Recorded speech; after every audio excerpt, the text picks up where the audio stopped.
Hai teman, selamat datang di channel Boy Love Story TV. Selamat mendengarkan cerita-cerita yang kami sajikan. Semoga bisa menghibur teman-teman semua. Dan jangan lupa subscribe, like, komen, share, dan nyalakan lonceng notifikasinya supaya tidak ketinggalan cerita terbaru dari channel Boy Love Story TV.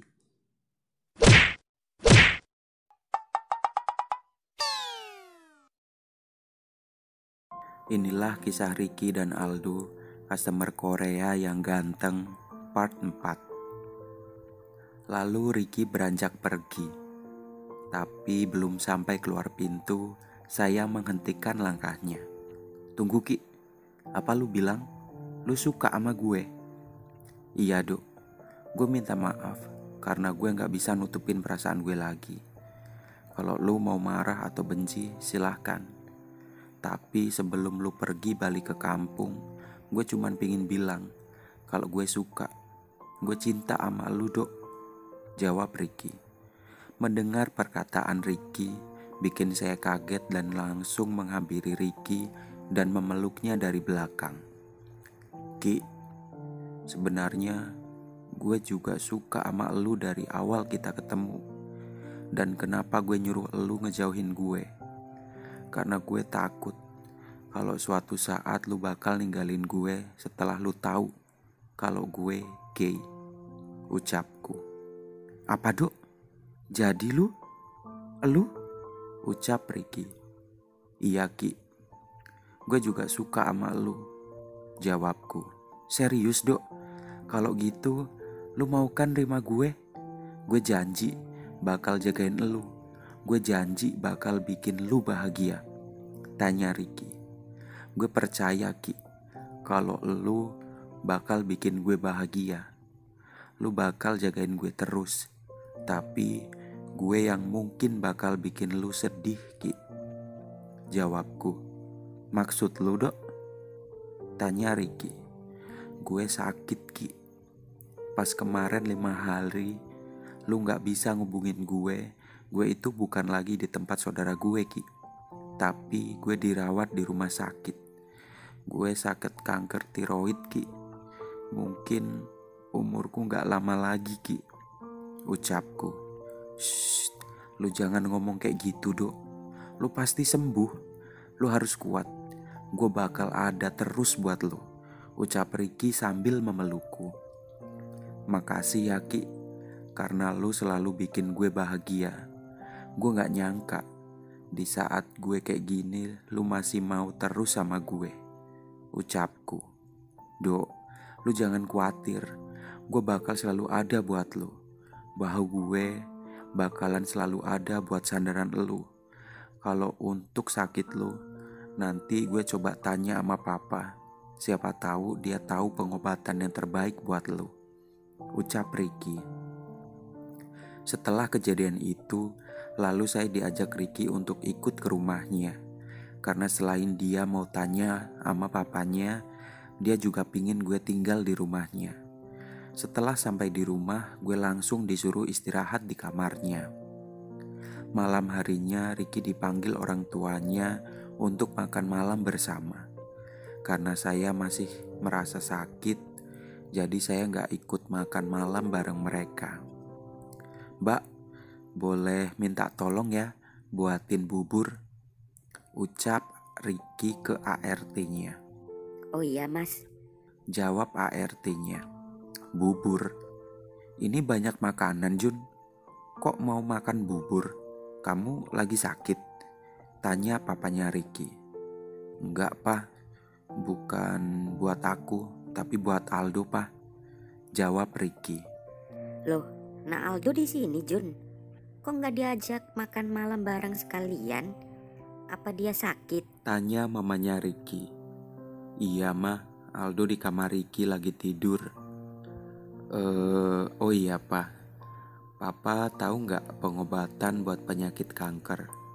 Ucap Ricky. Ya ada Jun, kan om kamu yang di Korea, adik papa, juga dokter spesialis kanker. Emang siapa yang sakit kanker? Tanya papanya Ricky. Aldo pak, Dia sakit kanker, kelenjar tiroid, Pak. Jawab Ricky. Apa? Nak Aldo sakit kanker? Tanya mamanya Ricky. Iya, Mah. Jawab Ricky sambil meneteskan air mata. Jun, kalau Papa lihat kamu perhatian banget sama Aldo. Emang spesial banget ya Aldo buat kamu, sampai kamu nangis gitu? Tanya papanya Ricky. Pa, Ma, maafin Jun ya.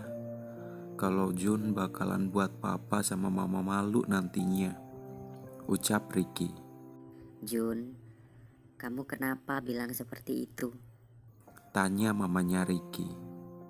Pa, Ma, sebenarnya Jun jatuh cinta sama Aldo. Jun gak tahu kenapa jadi kayak gini. Gak kayak laki-laki normal yang lainnya. Tapi soal perasaan, Jun gak mau membohongi diri sendiri, Pa, Ma, ucap Ricky sambil nangis. Mendengar pernyataan Ricky, Papa dan mamanya sempat kaget. Karena apa yang mereka pikirkan selama ini ternyata benar. Kalau Ricky gak seperti laki-laki normal pada umumnya. Jun, sebenarnya Papa gak kecewa sama kamu. Tapi Papa juga bangga sama kamu. Karena semenjak kamu dekat sama Aldo, kamu jadi tambah dewasa. Contohnya sekarang, kamu mau mengakuinya, ucap papanya Ricky. Nak, mau bagaimanapun kamu tetap anak kita. Jadi gak ada alasan buat Papa dan Mama benci sama anak sendiri, sahut mamanya Ricky. Makasih ya Pa, Ma. Mudah-mudahan Aldo bisa sembuh dari sakitnya. Biar Jun terus bisa bersama dia terus, ucap Ricky. Kamu tenang aja Jun. Kebetulan om kamu yang dokter tadi lagi dikirim ke salah satu rumah sakit di Jakarta. Besok kita bawa Aldo ke sana, jawab papanya Ricky. Makasih ya Pa, Ma, ucap Ricky. Tanpa sengaja saat saya mau turun ambil minum, langkahku terhenti karena saya mendengar pembicaraan mereka di meja makan, yang sontak bikin saya senang dan gak tahu harus kayak mana lagi. Saya hanya bisa nangis karena bahagia. Tapi entah kenapa, lagi-lagi sakitku kambuh di saat yang tidak tepat. Dan saya langsung pingsan. Suara apa itu Jun? Kayak ada yang jatuh di atas. Coba kamu cek, suruh papanya Ricky. Oh paling kayak kemarin lagi Pak, kucing tetangga, ucap Ricky sambil mengecek. Jangan nyepelein Jun, coba kamu cek, jawab papanya Ricky. Lalu Ricky coba memastikan suara apa yang tadi mereka dengar. Baru setengah menaiki tangga, Ricky kaget karena ada pecahan gelas di tangga. Setelah diperhatiin, dia kaget melihatku sudah tergeletak di lantai. Aldo bangun Dok. Dok, bangun. Pa, Ma, tolongin Jun Pa, teriak Ricky. Pa, itu kenapa Ricky teriak-teriak? Ucap mamanya Ricky. Iya mah, coba kita cek, ajak papanya Ricky. Singkat cerita, lalu saya dibawa ke rumah sakit terdekat dalam kondisi kritis. Karena saya gak ada perubahan, karena kebetulan di rumah sakit itu alatnya kurang memadai, akhirnya saya dipindahkan ke rumah sakit di mana omnya Ricky tugas. Setelah 2 hari, akhirnya saya siuman. Ki, saya di mana? Tanyaku. Kamu di rumah sakit Dok. Udah Dok, lo jangan banyak bicara dulu. Lo istirahat aja. Apa lo mau minum? Ucap Ricky. Iya, jawabku sambil mengangguk. Tunggu sebentar ya dok, gua panggilin dokter dulu buat meriksa kondisi lu, kata Ricky. Lalu Ricky keluar memanggil dokter yang kebetulan dokternya adalah omnya Ricky. Tak beberapa lama, saya diperiksa dan diberikan perawatan yang intensif agar penyakitku membaik.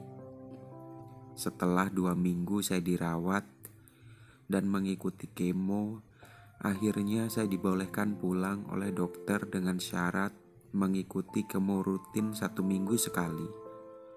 Akhirnya saya pulang ke rumahnya Ricky karena memang saya dijemput sama Ricky dan orang tuanya. Om, Tante, saya ngucapin banyak terima kasih karena udah mau ngerawat saya, ngebiayain saya. Insya Allah, nanti kalau saya udah sembuh, saya akan ganti om semuanya, ucapku. Nah Aldo, udah gak usah dipikirin soal itu, gak perlu diganti. Om sama tante ikhlas bantu kamu, karena kesehatan kamu itu kebahagiaan terbesar buat Ricky, jawab papanya Ricky. Iya nak, sekarang kamu harus fokus buat kesembuhan kamu. Jangan banyak mikir. Om sama tante udah tahu kok hubungan kalian. Dan kami juga sudah menganggap Nak Aldo anak kita juga, ucap mamanya Ricky. Iya dok, kamu harus sembuh ya demi gue, sahut Ricky. Sekali lagi terima kasih banyak ya om, tante. Makasih juga ya Ki, ucapku. Ya udah, papa sama mama keluar dulu ya. Kamu jagain Aldo ya Jun, ucap papanya Ricky sambil keluar kamar.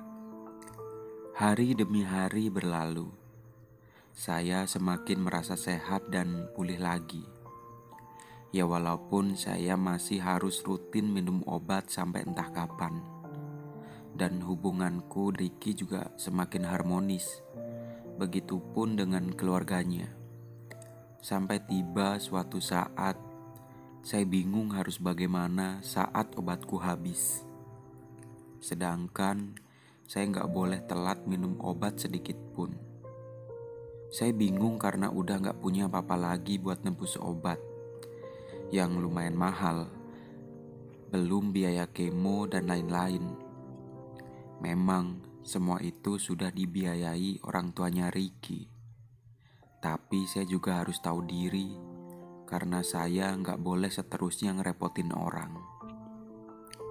Akhirnya saya mencoba untuk menghubungi manajer resto tempat saya kerja dulu. Dan akhirnya saya dikasih pekerjaan di sana. Ya walaupun saya harus sembunyi-sembunyi saat kerja dari Ricky. Dan kebetulan juga Ricky lagi sibuk dengan tugas kampusnya yang mengharuskan dia stay di kampus dari pagi sampai sore. Jadi saya memanfaatkan kesempatan untuk bekerja di waktu itu. Karena saya pasti gak dibolehin kerja jika Ricky tahu, apalagi orang tuanya. Karena mereka pasti masih khawatir dengan kondisiku. Singkat cerita, setelah 3 minggu saya bekerja, saya merasa badanku mulai gak enak. Sering lemes dan sakit di leherku mulai berasa lagi. Mungkin karena saya telat minum obat udah 3 minggu lebih. Sampai akhirnya saat saya sedang bekerja, saya pingsan lagi.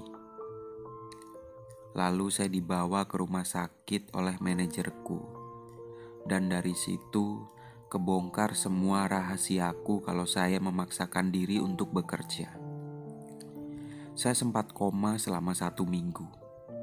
Dan akhirnya saya sadar dengan peralatan medis yang menempel di seluruh badanku. Dok, Aldo, lu udah sadar?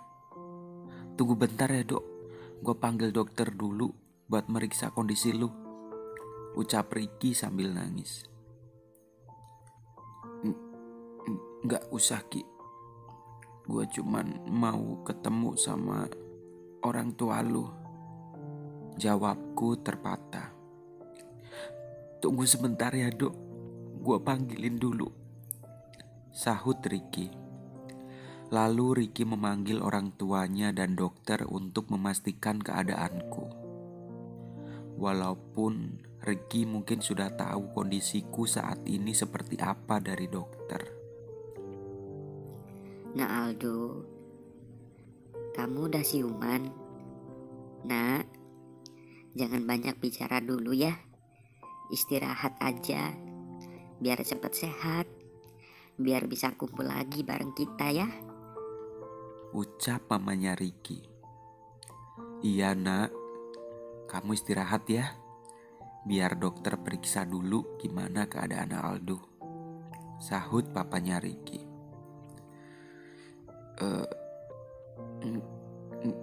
Enggak apa-apa kok om, tante. Om, tante, Aldo terima kasih banyak atas kebantuannya selama ini. Aldo minta maaf kalau banyak salah sama om dan tante, ucapku. Iya nak, udah kamu istirahat aja ya, jawab papanya Ricky. Ki, gue minta maaf ke lu kalau gue banyak salah. Gue sayang sama lu Ki. Gue cinta sama lu Ki, ucapku. Iya dok, gue juga sayang sama lu. Lu harus kuat ya. Lu harus sembuh demi gue. Lu harus kuat, jawab Ricky sambil nangis. Iya Ki, jawabku yang terakhir kalinya. Dok, Aldo, dok bangun dok. Dokter, Aldo kenapa? Dok, kok? Ucap Ricky nangis. Maaf Mas Ricky, Aldo udah gak ada, jawab dok. Aldo, bangun dok. Dok, lu janji sama gue mau terus bareng sama gue dok. Dok, lu jangan tinggalin gue. Dok, Aldo bangun, ucap Ricky sambil memelukku erat. Tamat. Untuk lanjutan kisahnya ditunggu pada video selanjutnya. Terima kasih yang sudah menonton dan mendengarkan cerita dari channel Boy Love Story TV. Sekali lagi jangan lupa subscribe, like, comment, share, dan nyalakan lonceng notifikasinya supaya tidak ketinggalan cerita terbaru dari channel Boy Love Story TV. Sekali lagi terima kasih atas support dan dukungannya. See you next story. Bye.